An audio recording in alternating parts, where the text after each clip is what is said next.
ಬದುಕಲ್ಲಿ ಸಾವು ಅಂತ ಹೇಳುವಂತಹದ್ದು ಕಲಿಸುವಂತಹ ಅತಿ ದೊಡ್ಡ ಪಾಠ ಸಮಯಕ್ಕೆ ವ್ಯಾಲ್ಯೂ ಕೊಡುವಂತಹದ್ದು. ಅಪೂರ್ವ ಮತ್ತು ನನಗೆ ಜಗಳ ಆಗ್ತಿದ್ದದ್ದು ಇದೇ ಕಾರಣಕ್ಕೆ. ಅವಳು ಪ್ರತಿಯೊಂದರಲ್ಲೂ ಪರ್ಫೆಕ್ಟ್.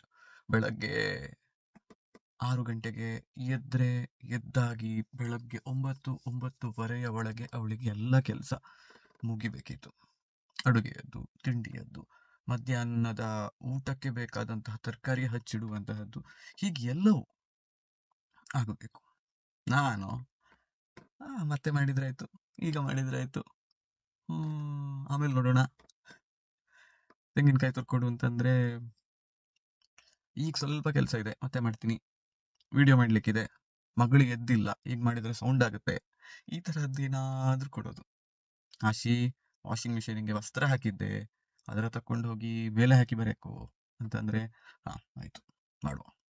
ಆಶಿ, ಅಲ್ಲಿ ಬಟ್ಟೆ ತೆಗೆದು ಮಡಗಿದ್ದಿದ್ದು ಅದರ ತಕೊಂಡು ಹೋಗಿ ವಾಷಿಂಗ್ ಮೆಷಿನ್ಗೆ ಹಾಕು ಅಂತ ಹೇಳಿದ್ರು ಅಂತ. ಎಷ್ಟೋ ಸತಿ ಅವಳಿಗೆ ನಾನು ಹೇಳಿದ್ದಿದೆ, ನೀನು ನನ್ನ ಹೆಂಡತಿ ಅಲ್ಲ, ನೀನ್ ನನ್ನ ಅಮ್ಮ ಅಂತ. ಯಾಕಂದ್ರೆ ನನ್ನ ಅಮ್ಮ ಮತ್ತು ನನ್ನ ಹೆಂಡತಿ ಇಬ್ರು ನನಗೆ ಬೈತಿದ್ದದ್ದು ಒಂದೇ ಕಾರಣಕ್ಕೆ, ತೆಗೆದ ವಸ್ತುವನ್ನ ವಾಪಸ್ ತೆಗ್ದಲ್ಲಿ ಇಡೋದಿಲ್ಲ, ಹೇಳಿದ ಕೆಲಸವನ್ನ ಹೇಳಿದ ಸಮಯದಲ್ಲಿ ಮಾಡೋದಿಲ್ಲ ಅಂತ. Not because I don't want to do. ನನಗೆ ಅಮ್ಮ ಹೇಳಿದ ಕೆಲಸ ಮಾಡ್ಲಿಕ್ಕಾಗ್ಲಿ ಅಥವಾ ನನ್ನ ಹೆಂಡತಿ ಕೇಳಿದಂತಹ ಕೆಲಸ ಮಾಡ್ಲಿಕ್ಕಾಗ್ಲಿ ನನಗೆ ಮಾಡಬಾರ್ದು ಅಂತ ಏನೂ ಇರ್ಲಿಲ್ಲ. ಕೆಲವೊಮ್ಮೆ ಮರೆತು ಹೋಗ್ತಿತ್ತು, ಸ್ವಲ್ಪ ಮರವಿನ ಸ್ವಭಾವ, ಸ್ವಲ್ಪ ಹುಡುಗ ಬುದ್ಧಿ, ಮತ್ ಮಾಡಿದ್ರಾಯ್ತು ಅಂತ ಹೇಳುವಂತಹ ಉದಾಸೀನ, ಇದೆಲ್ಲದರದ್ದು ಕಾಂಬಿನೇಷನ್ ನನ್ನ ಬದುಕಾಗಿತ್ತು. ಅಂದ್ರೆ ಅಪೂರ್ವ ವಾಸ್ ಪರ್ಫೆಕ್ಟ್. ಪ್ರತಿಯೊಂದರಲ್ಲೂ ಕೂಡ ಒಂದು ಡಿಸಿಪ್ಲಿನ್, ಪ್ರತಿಯೊಂದರಲ್ಲೂ ಕೂಡ ಒಂದು ಸಿಸ್ಟಮ್ಯಾಟಿಸಿಟಿ ಇದ್ದಂತಹ ಹುಡುಗಿ. ಕೆಲಸ ಮಾಡೋದ್ರಿಂದ ಹಿಡಿದು ಮಗಳನ್ನ ನೋಡಿಕೊಳ್ಳುವಲ್ಲಿವರೆಗೆ, ಪ್ಲಾನಿಂಗ್ ಮಾಡೋದ್ರಿಂದ ಹಿಡಿದು ನಿರ್ಧಾರಗಳನ್ನ ಮಾಡುವಲ್ಲಿಯವರೆಗೆ, ಅವಳು ಇರುವಲ್ಲಿವರೆಗೆ ಯಾವ ವಿಷಯಕ್ಕೂ ಆಲೋಚನೆ ಮಾಡಬೇಕಾಗಿ ಬರ್ತಿರ್ಲಿಲ್ಲ. ಅವಳು ಇದ್ದಿದ್ರೆ ಪ್ರಾಯಶಃ ಮನುಷ್ಯನಾಗಿ ನಾನು ತುಂಬಾ ಬೆಳೀತಿರ್ಲಿಲ್ಲ. ಬಿಕಾಸ್ ನಮಗೆ ನಿರ್ಧಾರಗಳನ್ನ ತಗೊಳ್ಳುವಂತಹ ಒಂದು ರಿಕ್ವೈರ್ಮೆಂಟೇ ಇಲ್ಲದೆ ಇದ್ರೆ, ಮಗಳ ವಿಷಯಕ್ಕಾಗಬಹುದು, ಬದುಕಿನ ವಿಷಯಕ್ಕಾಗಬಹುದು, ಪ್ರತಿಯೊಂದಕ್ಕೂ ನೀವು ನಿಮ್ಮ ಪತ್ನಿಯ ಮೇಲೋ ಪತಿಯ ಮೇಲೋ ಡಿಪೆಂಡೆಂಟ್ ಆದ್ರಿ ಅಂತಂದ್ರೆ ನಿಮ್ಮ ಮೆದುಳಿಗೆ ಇದನ್ನ ಮಾಡ್ಬೇಕಾ ಬೇಡವಾ ಅಂತ ಹೇಳುವಂತಹ ಪ್ರಶ್ನೆಗಳೇ ಬರೋದಿಲ್ಲ. ಬಟ್ ನಮ್ಮ ರಿಲೇಶನ್ಶಿಪ್ ಅಲ್ಲಿ ಅಂತಹ ಸಮಸ್ಯೆ ಆಗ್ತಿರ್ಲಿಲ್ಲ ಅಂತ ಅನ್ಸ್ತತೆ. Because I had my own set of goals in life. Brand set ಮಾಡಬೇಕು, ಫಿನಾನ್ಸ್ ಕಂಟೆಂಟ್ ಮಾಡಬೇಕು, ಏನನ್ನೋ ಒಂದನ್ನ ಹೊಸತು ಮಾಡಬೇಕು ಅಂತ ಹೇಳುವಂತಹ ತುಡಿತ ಯಾವಾಗ್ಲೂ ಇರ್ತಿತ್ತು. ಅಂಡ್ ಪ್ರತಿಯೊಂದು ತುಡಿತಕ್ಕೂ ಹಿಂದೆ ನಿಂತು ನಿನಗಾಗತ್ತೆ ಅಂತ ಹೇಳಿ ಸಪೋರ್ಟ್ ಮಾಡುವಂತಹದ್ರನ್ನ ಅಪೂರ್ವ ಕೂಡ ಮಾಡ್ತಿದ್ಲು. ಎಷ್ಟೋ ರಿಲೇಶನ್ಶಿಪ್ಸ್ ಹೇಗಿರುತ್ತೆ ಅಂದ್ರೆ, ಎತ್ತು ಏರಿಗಿಳಿತು ಎಮ್ಮೆ ನೀರಿಗಿಳಿತು ಅಂತ ಹೇಳುವಂತಹ ಪರಿಸ್ಥಿತಿಯಲ್ಲಿ ತುಂಬಾ ಜನ ಇರ್ತಾರೆ. ಗಂಡನಿಗೇನೋ ಮಾಡ್ಬೇಕು ಅಂತಿರುತ್ತೆ, ಹೆಂಡತಿ ಸಪೋರ್ಟ್ ಕೊಡೋದಿಲ್ಲ. ಎಷ್ಟೋ ಮನೆಗಳಲ್ಲಿ ಹೆಂಡತಿ ಅಂತ ಹೇಳಿದ್ರೆ ಅವಳು ಬರೀ ಅಗತ್ಯಗಳನ್ನ ಪೂರೈಸುವ ಮಷೀನ್ ಆಗಿ ಬಿಟ್ಟಿರ್ತಾಳೆ. ಅವಳಿಗೂ ಒಂದು ಭಾವನೆ ಇದೆ, ಅವಳು ಒಬ್ಬ ಮನುಷ್ಯಳು ಅಂತ ಹೇಳುವಂತಹದ್ದು ಎಷ್ಟೋ ಜನರಿಗೆ ಅರ್ಥ ಆಗ್ಬೇಕಾದ್ರೆ ತುಂಬಾ ಸಮಯವೂ ಆಗಿರುತ್ತೆ. ನಾನೆಲ್ಲೋ ಓದಿದ್ದೆ, ಒಬ್ಬ ಗಂಡಸು ಹೇಳಿದಂತಹದ್ದು ಬರೆದದ್ದು ನೆನಪಿಲ್ಲ, ನನಗೆ ನನ್ನ ಹೆಂಡತಿ ಅಂತ ಹೇಳುವವಳು ಮನುಷ್ಯಳು ಅಂತ ಗೊತ್ತಾಗ್ಬೇಕಾದ್ರೆ ನನ್ನ ಅಪ್ಪ ಅಮ್ಮ ಸತ್ತು ಹೋಗ್ಬೇಕಾಯ್ತು. ಅಲ್ಲಿಯವರೆಗೆ ಅವರನ್ನ ನೋಡಿಕೊಳ್ಳೋದು, ಅವರು ಹೇಳಿದ್ದನ್ನ ಕೇಳುವಂತಹದ್ದು, ಅವರಿಗೆಲ್ಲಿ ಬೇಜಾರಾಗುತ್ತೋ ಅಂತ ಹೆಂಡತಿಯ ಮಾತನ್ನ ಕೇಳದೇ ಇರುವಂತಹದ್ದು, ಹೀಗೆಲ್ಲ ಮಾಡ್ತಾ ಇದ್ದೆ. ಯಾವಾಗ ಅಪ್ಪ ಅಮ್ಮ ತೀರ್ಕೊಂಡ್ಬಿಟ್ರು, ಮಕ್ಕಳು ದೊಡ್ಡವರಾಗಿ ಬಿಟ್ಟು ಅವರವರಷ್ಟಕ್ಕೆ ಹೊರಗಡೆ ಹೋದ್ರು, ಆಗ ನನಗೂ ಗೊತ್ತಾಯ್ತು ನನ್ನ ಹೆಂಡತಿಯು ಒಬ್ಳು ಮನುಷ್ಯಳು. ಒಬ್ಬ ಮನುಷ್ಯನಿಗೆ ಇನ್ನೊಬ್ಬ ಮನುಷ್ಯನ ಜೊತೆಗೆ ಸಂಬಂಧ ಅಂತ ಬೇಕಾಗುವಂತಹದ್ದು ಮನುಷ್ಯನ ಅಂಡರ್ಸ್ಟ್ಯಾಂಡಿಂಗ್ ಬೆಳೆಸಿಕೊಳ್ಳೋದಕ್ಕೆ, ಸಾಂಗತ್ಯ ಅಂತ ಹೇಳುವುದನ್ನ ಒಂದನ್ನ ವ್ಯಾಲ್ಯೂ ಮಾಡೋದಕ್ಕೆ ಅಂತ. ನಮಗದೆಲ್ಲ ತುಂಬಾ ಬೇಗ ಅರ್ಥ ಆಗಿತ್ತು. ಅದೇನ್ ಮಾಡೋದು. ತುಂಬಾ ಮಿಸ್ ಆಗೋ ವಿಚಾರಗಳು ಯಾವುದು ಅಂತ ಹೇಳಿದ್ರೆ ಇದೇ ತರದ್ದು.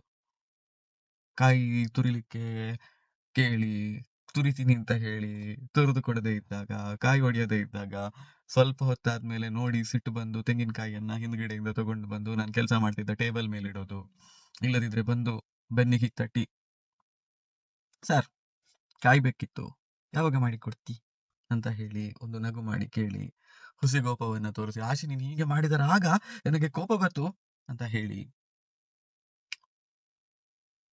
ಫೈನಲಿ ಬಟ್ಟೆಯನ್ನೆಲ್ಲ ನಾನು ಬಕೆಟಿಗೆ ತುಂಬಿಸಿ ವಾಷಿಂಗ್ ಮೆಷಿನ್ ಇಂದ ತಂದು ಮೇಲ್ ತಗೊಂಡು ಹೋಗ್ಬೇಕು ಅಂತ ಆದಾಗ ಇವ್ನು ಒಬ್ಬನೇ ಹೋದ್ರೆ ಇನ್ 1/4 ಗಂಟೆ ಬರೋದಿಲ್ಲ ಅಂತ ಅವಳು ಕ್ಲಿಪ್ ಹಿಡ್ಕೊಂಡು ಮೇಲೆ ಬಂದು, ಅಲ್ಲೂ ಕೂಡ ಬಟ್ಟೆ ಹಾಕ್ಬೇಕಾದ್ರೆ ಒಂದಿಷ್ಟು ಮಾತುಕತೆ ಮಾಡಿ, ಏನೇನೋ ಮಾತುಗಳನ್ನಾಡಿ, ಖುಷಿ ಪಟ್ಟು, ಲೈಫ್ ವಾಸ್ ಗುಡ್ ಯಾರ್, ಲೈಫ್ ವಾಸ್ ರಿಯಲಿ ಗುಡ್.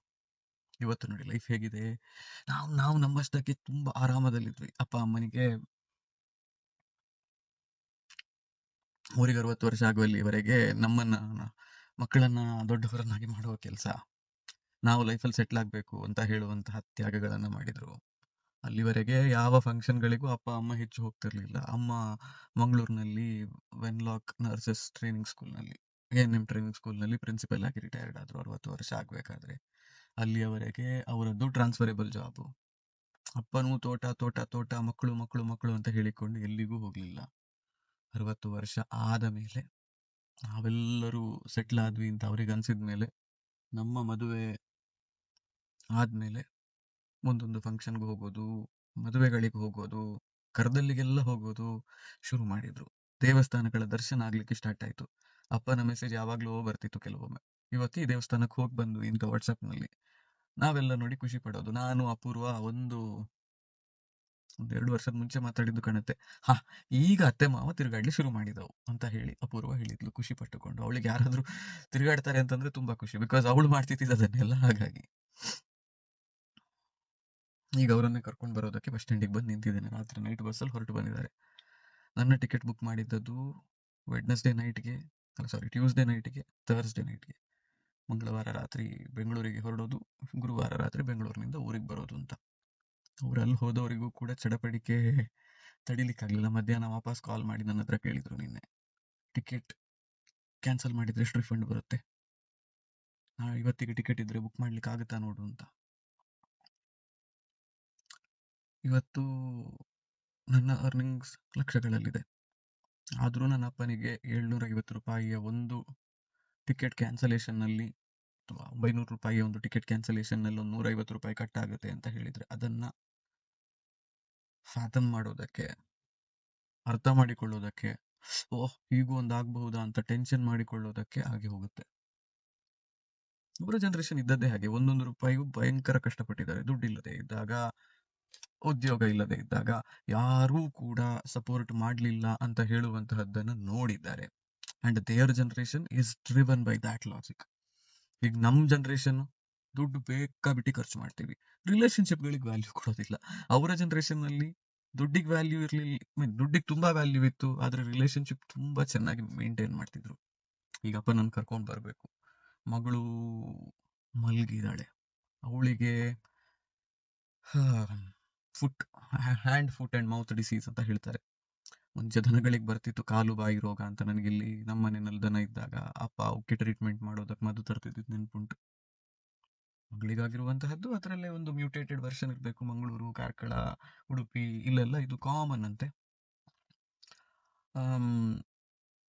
ಕಿರಿಕಿರಿ ಇದೆ, ಬಾಯಿಯೊಳಗೆ ನೋವಿದೆ ಅವಳಿಗೆ, ಊಟ ಮಾಡ್ಬೇಕಾದ್ರೆಲ್ಲ ಕಷ್ಟ ಆಗುತ್ತೆ ಅಂತ ಹೇಳ್ತಾಳೆ. ಹಾಗೆ ನಿನ್ನೆ ಊಟ ಮಾಡಿದ್ದು ಕಮ್ಮಿ, ಹೆಲ್ದಿ ಫುಡ್ ಯಾವಾಗ್ಲೂ ಕೊಡುವಂತಹದ್ದು. ಆದ್ರೆ ನಿನ್ನೆ ಅವಳಿಗೆ ಏನು ತಿನ್ನೋದಕ್ಕೆ ಆಗ್ತಿರ್ಲಿಲ್ಲ ಅಂತ ಹೇಳುವ ಕಾರಣಕ್ಕೆ ಏನ್ ಬೇಕು ಅಂತ ಕೇಳಿದಾಗ ಬ್ರೆಡ್ ಬೇಕು ಅಂತ ಹೇಳಿದ್ಲು. ಬ್ರೆಡ್ ತಂದು ಕೊಟ್ಟೆ, ಅದನ್ನು ತಿನ್ಲಿಲ್ಲ ಅವಳು, ಅದು ಬೇರೆ ವಿಷಯ. ಬಟ್ ಫೈನಲಿ ರಾತ್ರಿ ಒಂದ್ 2 ಸಣ್ಣ ಸಣ್ಣ ತುಂಡು ಬ್ರೆಡ್ ಅನ್ನ ಹಾಲಲ್ಲಿ ಹಾಕಿ ಕೊಟ್ಟಾಗ ಅದನ್ನ ತಿಂದ್ಲು.